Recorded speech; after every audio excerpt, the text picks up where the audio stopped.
Look, Axis and Allies. This is my favorite board game of all time. Of all time? Bar none. No holds barred. This is it. These are all Eric's games. Yes. These are all yours. Well, because you can't just have one. Clearly. It's like a Pringle. Pringles is once you pop, you can't stop. It's Frito-Lay. But regardless, yeah. I'm a huge board game fan. You know that. I still play to this day every Friday night with my friends. And yet... See, to me, that's shocking. I know. It's shocking. And my only memory of this game, for some reason, is my friend having it. And I remember being like 9 and like laying on his rug in his room, sort of playing it. Shocking. After that, it never got played, and I don't know why I have a voice. I'm disappointed, but I'm excited to be here so you can tell me about it, so I can get into it. Because it's the most awesome game of all time. So this is alright. So the inside of my boxes are not going to be nostalgic for people because I'm goofy enough so that I went. Hold on, quick fade. You know, there's.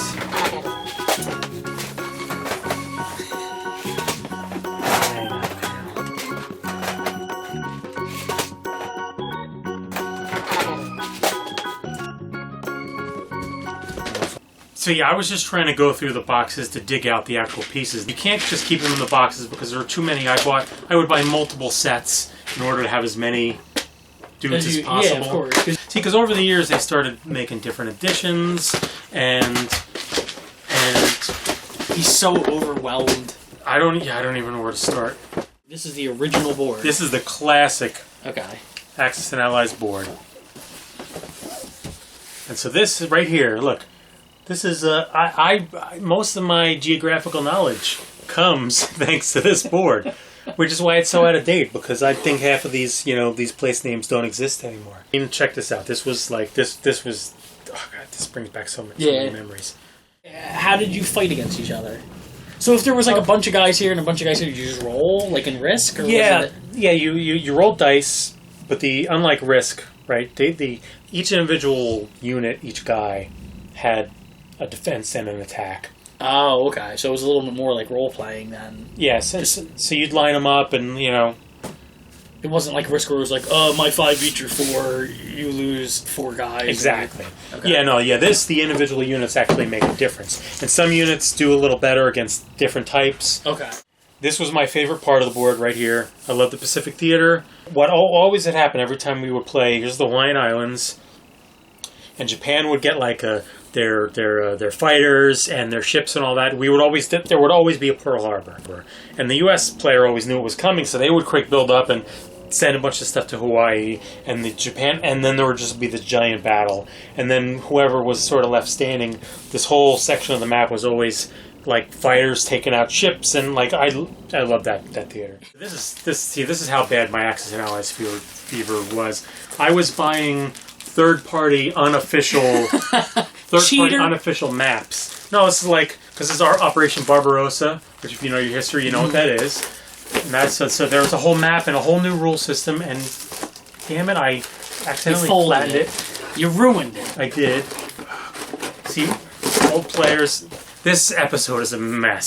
Sorry, it's a mess. Okay, so the thing with the game was you have a map of the world, and you have. I'm going to put it in ridiculous terms, too, just because it's funny. You had a map of the world, and you had little army soldiers. And you recreated World War II. Like, on each card, it would tell you here the different territories. So that told you, because Japan has, they've got, this island and this island and blah, blah, blah. And it told you what units, infantry and armor divisions and fighters and so on, went into each section. So when you first started, you would set up the board. If you picked Japan, you had to set up exactly that way. And then from there, then you make your decisions like, I'm going to move this way and that way, and so on. You get money each turn, so you can buy, you can buy reinforcement troops, and you choose what you're going to buy. Your income is based on what land you're capturing, that kind of thing. So you make more money once you start capturing land. You get more money for... Yeah, exactly. So usually at the start of the game, the Axis powers, Germany and Japan, were powerhouses. They had the biggest armies, and they made good income, and they could steamroll everyone. But the way it was set up, which is, sort of historically correct, the Allies made a lot of money. Right. So it would take some turns, but they could eventually catch up. Okay. So the trick was, if you were playing the Axis, you had to act fast and conquer a lot of land fast. And if you were the Allies, you had to hold out enough until your money started to build up enough so that you can, with your industrial might, begin to crush the Axis powers. So then after some years, after the originals, they came out with the Europe version and the Pacific version. And there's some other ones, too, that aren't sitting around here. There was a Axis and Allies D-Day and Battle of the Bulge and a couple of others. So they're different boards. Right. So you were just playing different games entirely. Like, you were buying these in order to play different boards. Sort of. Well, the original Axis and Allies is the world. It was just the whole world.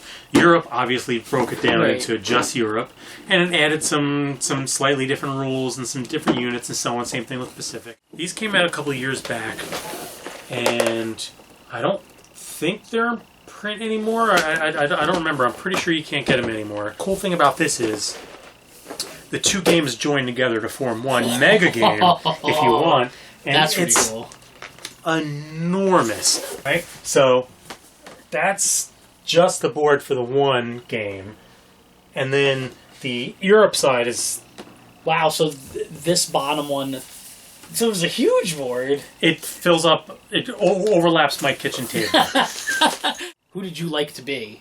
I always like to play either Japan, because having all the ships out in the Pacific and the air fleets and so on was fun, and I just liked that aspect of the game. Or I like to play the U.S. because the U.S. you got to focus on either the European theater or the Pacific theater. Okay. And they made a lot of money, and you can the U.S. was like a late game thing. So if you were patient and you waited, like by the 5th turn or the 10th turn or whatever, you can suddenly start to be doing some interesting stuff. And which one would you never play?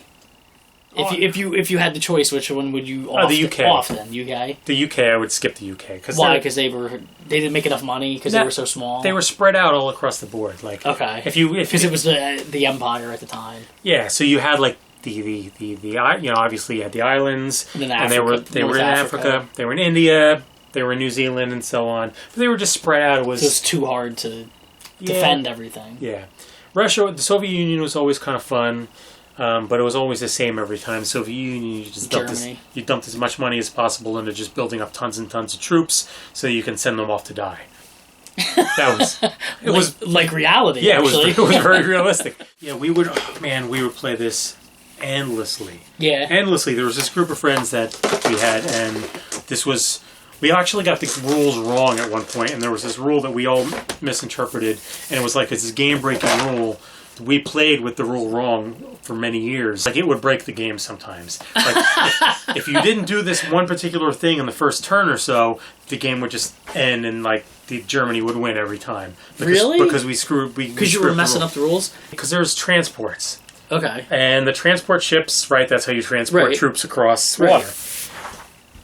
And we used to think that if the transport was just in this space where it was like one ocean space, then it was just like a land bridge, and troops could just flow across it. So if it was like land, transport, land, you could just shuttle people through. Right, because the transport didn't have to actually move, right? Right. So there was like a space or two on the board where that was a really big deal. Right. Because there was a transport there, and if the transport didn't get killed, forget it, you could just funnel troops. Right. And that's how we used to play, where it was like, there's a transport. Oh, man. Like, the whole German army would go across. Oh, my God. Yeah. So it completely ruined.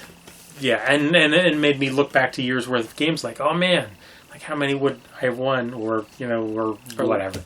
These, I don't know, for me, these games were like they were childhood. And even now, in adulthood, I still love them. It's just hard to get people to together. With this series, with the original ones, there was also there was Conquest of the Empire, which was the Roman. Oh, like a Roman version of it? Roman time. That's up there. It's on the shelf. There's one called Shogun, which you can obviously guess what that was. There was one that had to do with pirates, and I don't remember what the hell it was. And then there was Fortress America, which was awesome, because Fortress America was the map of the U.S., getting invaded by like China from one side and the Soviets from the other, and like Cuba and so on from the other. So it was pretty much like Red Dawn. Red Dawn, the video or the board game. Look at this, 560 plus playing pieces in just this box. How many playing pieces does this box have? And they go together, right? Yeah. 450 plus. So there's like 1,000 between these two boxes. 1,000, huh? I like the covers of these are cool. There you go. That's our Axis and Allies show. You know, hopefully I'll get to play sometime soon. We should do that. All right, good deal.